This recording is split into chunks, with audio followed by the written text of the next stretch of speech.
Ayun. Hello guys. Ayun o. Nag-vlog ako. Sama ko kayo sa vlog. Ay, nahiya sila. Hello guys. Ito. Ride therapy na naman tayo. Bye-bye. Ride therapy na naman tayo. Magandang araw sa inyong lahat.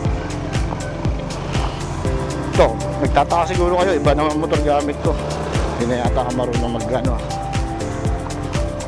Manual ah. Ayan. As I promise, April 15 ngayon, around 3 PM. Pasubo nga ako eh, mainit pala. Ayan, naputol kasi yung kwento ko sa inyo eh. Dito yun eh. Siguro dahil sa tagtag, ewan ko. Minto yung ano ko, yung camera ko. Promise ko, sa munisipyo naman, alam na ng mga taga-Ipil tong munisipyo. Parang sineshare ko lang sa mga kaibigan ko tsaka yung mga family ko na nagtatanong. Ito ang init.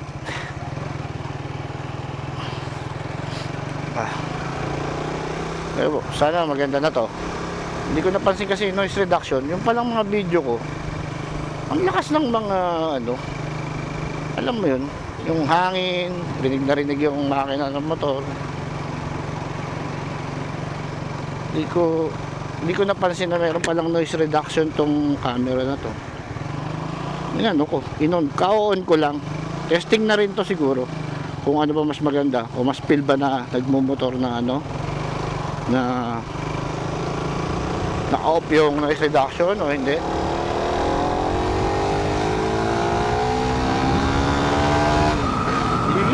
Sarap! Shit! Gusto ko eh. Pag binira ko, may binibigay na takbo talaga. Oops! Dati uli, dito uli. Espinola, labas tayo dito. As usual. Vlog na naman.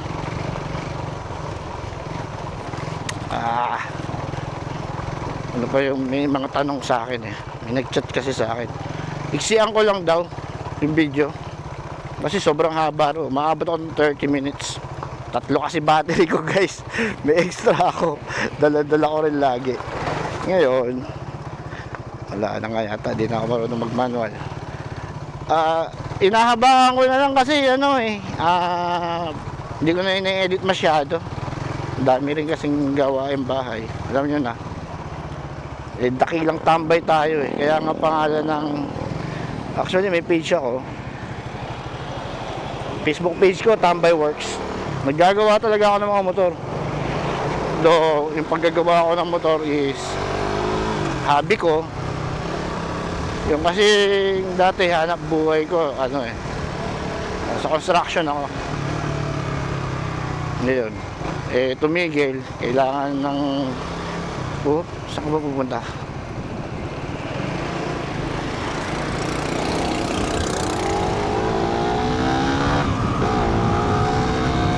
Woo! This is ride therapy lang tayo. Yun nga, reason ko para hindi rin ako magmukmuk. Kailangan sobrang init. Ride therapy with parusa to. Oops. Wala kang likuan dyan. Oh my God. Doon pa likuan. Ikot ulit tayo bilis. Kasi sa papuntang Dipolog yung papuntang munisipyo ng Ipil. Ayun. Dalibi ulit. Sabi ko kahapon, mag-grocery ako. Tinatamad ako eh. Sinumpong ako ng katamaran eh. Go.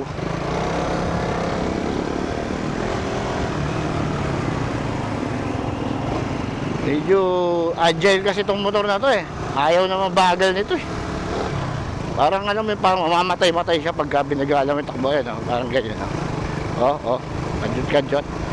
Gusto niya yung, alam mo na yung Suzuki kasi DOHC ang makina nito. Dual overhead cams.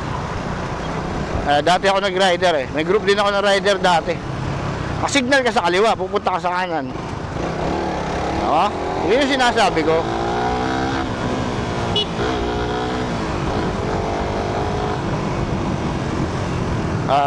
Yun, shoutout ko muna pala yung mga kaibigan ko. Yan, si Kuya Romel, si Froilan.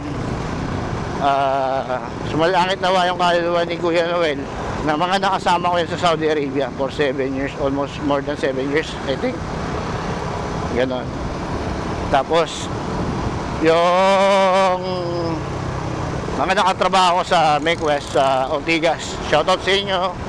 Marami akong naging kaibigan dyan eh, kasi malaking kumpanya yan. Yung sino pa ba mga nagsha-shoutout, magpapa-shoutout, yung mga kaibigan ko sa Bataan, nagchat-chat din sa akin. Sabi nila, shoutout mo naman kami. Oo nga, sinoutout ko kayo, kaya lang ang problema, naputol yung video. Ayun, kung mapapanood nyo yung previous vlog ko kahapon, ito, vlog tayo ulit. Ingat-ingat lang kayo dito kasi sana maging conscious sila sa pagligo-ligo nila. Ito na, pupunta na tayo. Alam ko mayroong magiging event dito sa Taway. Yung sa, I don't know kung April 30 ba, April 20 to be exact. Yun, doon ba doon? Yung kapitan niya ng ano Barangay Taway, may-ari niya. Sabi ko di na ako magbabanggit ng mga pangalan. Anyway, dito may resort dito eh. Roderix ba yun? Oo, Roderix nga ito. May water refilling station. Ito yung sabungan nila oh. Kaya lang nga guys, hindi ako nagsasabong eh. Ayan yung resort. Tapos, ayan. Ito na yung Barangay Taway na to, I think. Kasi labas na tayo ng DPWH. Uy, shoutout sa ninang ko pala na dating nagtatrabaho sa DPWH. Ninang Nora. Saka kay regards kay Ninong. Babait sa akin yan. Saka sa pamilya namin. Ayan. Ito yung papuntang Dipolog guys. Yung sabi ko sa inyo kahapon, by looking at compass, papuntang north ang Dipolog from Ipil. Ganun siya. Ito na yata yung Don Badon. Ang dami na, ayan yung Don Badon, no? Oh, di ba? Ang dami ng establishment dito, tsaka aircon na. Dati hindi aircon to eh. Yung lechuna nila. Ayan. Establishment dito. Kasi kailangan ko rin pakita to sa bayan kung gusto nilang makita. Saka sa asawa ko, kung ano ba improvement ng Ipil, ganyan. Pero pupunta muna tayo sa ano. Ito yung M-Core na malaki. Ayan o. May ano rin sila dito. Ayan, coffee shop, ganyan. Service center. Ayan, M-Core. Okay. Lag-lag lang tayong konti. Ayan. Ito yung gas station na sinasabi ko kay kuya eh. Ewan ko, bukas ngayon to. Bukas sila. Bukas. Ayun. Tapos, alam ko dito yung opisina ng Globe, yung technical support nila. Mga magre-repair. Diyan yun eh. Hindi ko na maalala. Basta may pababa. Ayan, dito. Yan. Yung Globe. Kung magka-problema yung Globe nyo. Ito na yung papunta ng munisipyo.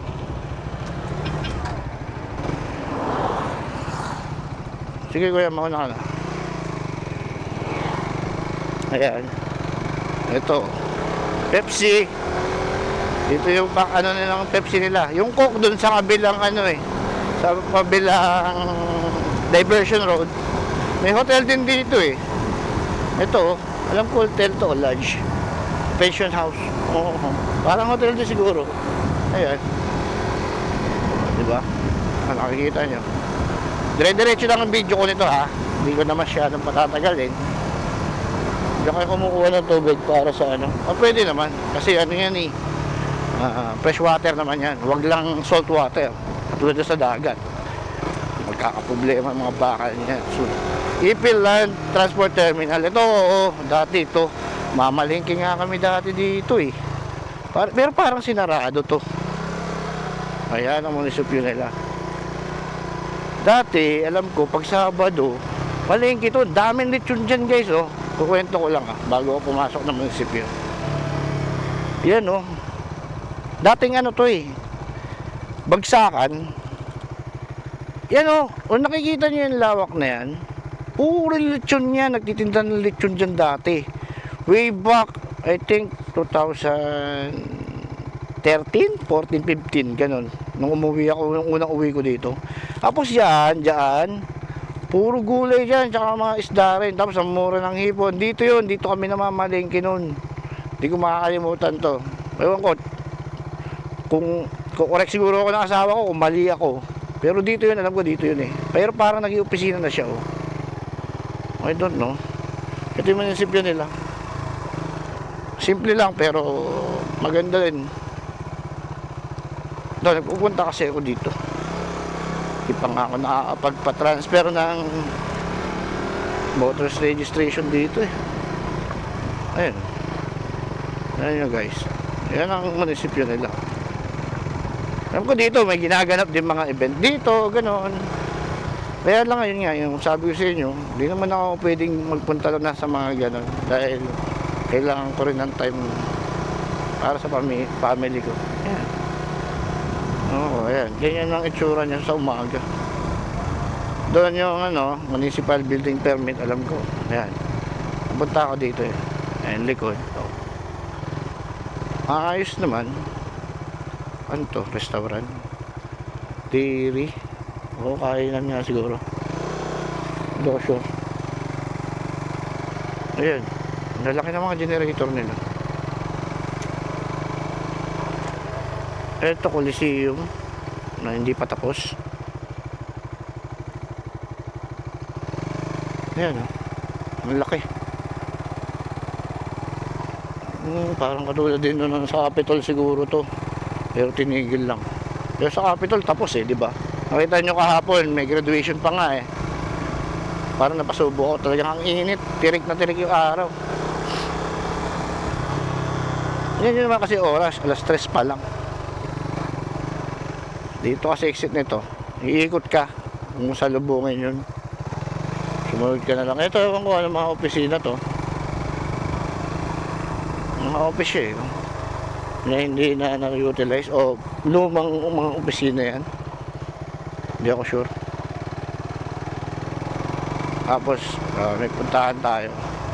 May sinabi sa akin yung anak ko eh, dali try mo yung yung Gampoy Peak. Gampoy Peak ba yun? Tama ba ako? Try ko. Tignan ko pero hindi ko tinignan ko sa mapa sa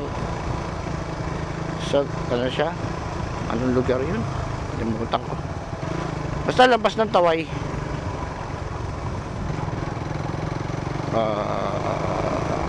Kalimutan ko yung pangalan ng lugar. Basta next na bayan ng Taway. Parang gano'n. Try natin. Puntahan natin. Maaga pa naman eh. Medyo mahaba pa yung oras ko. May check lang ako dito. May dadaanan lang ako.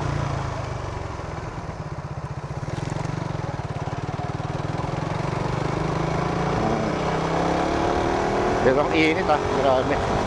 Kung matatanong nyo bakit ito ginamit ko, kasi tinitesting ko siya kung okay na ba siya. Na ano kasi ito eh, na aksidente to. Ni-restore ko lang sa anak ko to, yung pangalawa bale. Na aksidente siya, okay naman siya. Konting galos, kaya lang nga siguro bititawan niya yung motor.